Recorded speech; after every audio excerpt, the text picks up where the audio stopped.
Bonjour à toutes et à tous. Comme je vous l'avais promis dans une précédente vidéo, nous allons aborder le sujet des normes de management de la qualité.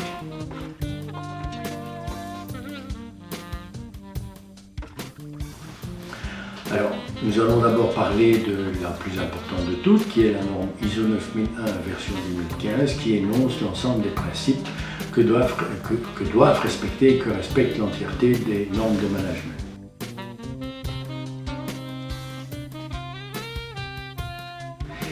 Dans ces normes de management de qualité, vous avez bien entendu d'autres normes qui sont plus spécifiques à des domaines bien particuliers comme l'environnement, la sécurité au travail, la sécurité relative à l'informatique, matériel médical, qui sont des normes de management de la qualité.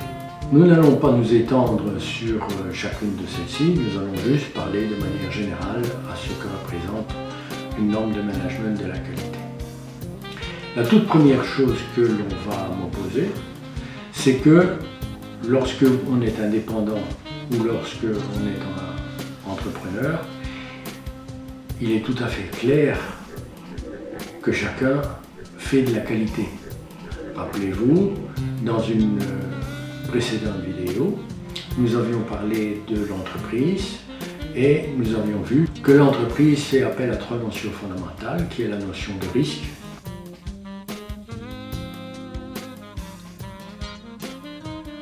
j'ai fait une petite vidéo sur le risque. On avait également le combat. Le combat, c'est le quotidien de chaque entrepreneur et de chaque entreprise, d'essayer de voir comment il va faire pour boucler ses fins de mois et vendre ses produits. Et on a la séduction.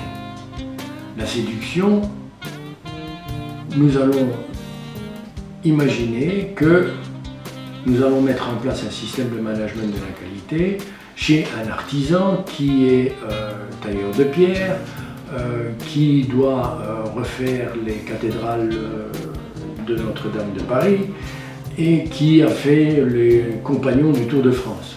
Je suppose que ce n'est pas moi ni personne qui va lui expliquer exactement ce qu'est de faire de la qualité. La qualité, c'est ce que c'est. S'il ne le savait pas, il ne travaillerait pas. Et c'est pareil pour tout le monde. Donc, de prime abord, il n'existe aucune entreprise ou indépendant qui ne fasse de la qualité de produits ou de services. Mais alors, pourquoi éventuellement émettre des normes de management de la qualité, puisque la qualité est déjà faite en entreprise? On pourrait éventuellement rétorquer que ça n'a aucun intérêt. Vous avez un peu raison. Vous avez un peu raison, mais de nouveau la même chose. Revoyons la deuxième notion de l'entreprise, c'est la notion de combat. Alors, que peut apporter une norme dite de qualité? En fait, elle est constituée comme un pense-bête, une liste de points auxquels on va devoir apporter plusieurs attentions.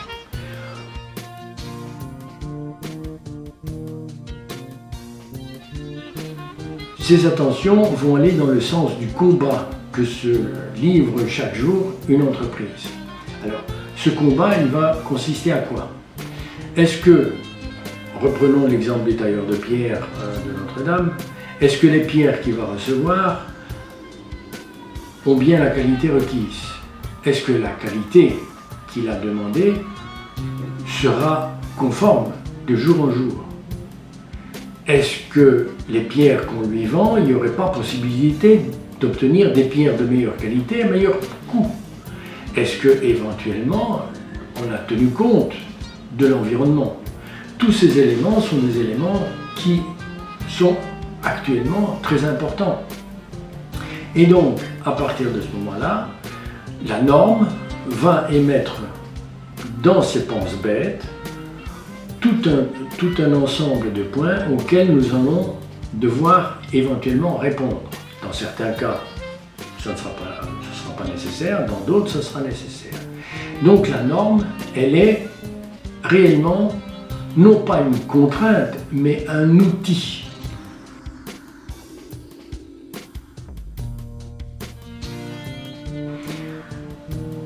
J'aimerais prendre éventuellement un autre exemple.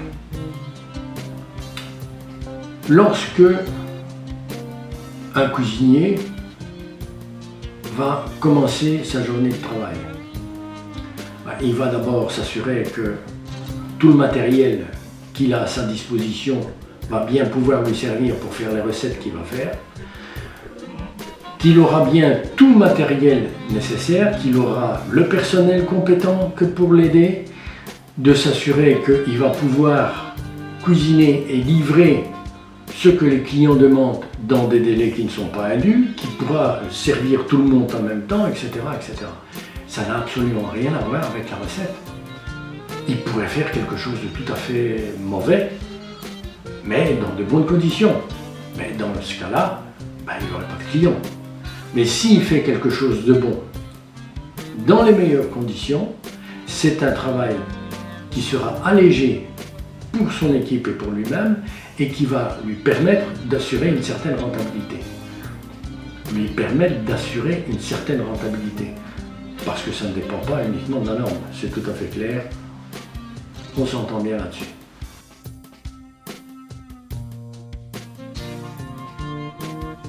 Maintenant, nous avons plusieurs façons d'envisager cette norme. Est-ce que l'entreprise qui veut faire appel ou veut obtenir une certification concernant une norme de qualité quelconque, est-ce qu'il le fait dans le but d'améliorer sa structure, d'améliorer son système de fonctionnement, son organisation, son personnel, ou ne le fait-il que uniquement pour avoir un certificat et le vendre à un client?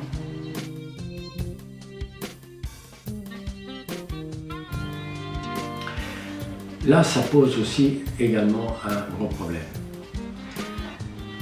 Si maintenant vous ne mettez en place un système de qualité qu'uniquement pour avoir un certificat et le faire valoir sur le marché, ce certificat va vous coûter de l'argent, ne serait-ce que par la certification, les audits et le travail que ça va impliquer. Ne l'ayant pas mis en place pour améliorer votre organisation, il ne va pas vous permettre de dégager une marge supplémentaire. Il ne va pas vous permettre de travailler plus, de faire plus avec le même personnel. Donc d'avoir une meilleure efficacité, une meilleure efficience. Et donc dans ce cas-là, vous avez des systèmes qui ne fonctionnent pas. Et non seulement ils ne fonctionnent pas, mais coûtent de l'argent, sans pour autant rapporter. Généralement, ces gens disent « oui, mais bon, si on n'a pas le certificat, on n'aura pas le contrat ». Oui, c'est tout à fait clair, mais si le produit, ou si éventuellement il y a un concurrent qui fait un produit aussi bon et même un peu moins cher avec une meilleure fiabilité, votre certificat ne servira pas à grand chose. C'est le concurrent qui va emporter le marché. Donc, à partir du moment où on veut mettre en place un système de management de la qualité dans son entreprise, cela devrait être fait dans le sens d'améliorer sa structure et d'améliorer aussi son organisation. C'est le but ultime des normes de management de la qualité. Ces normes, finalement, ne sont que des outils.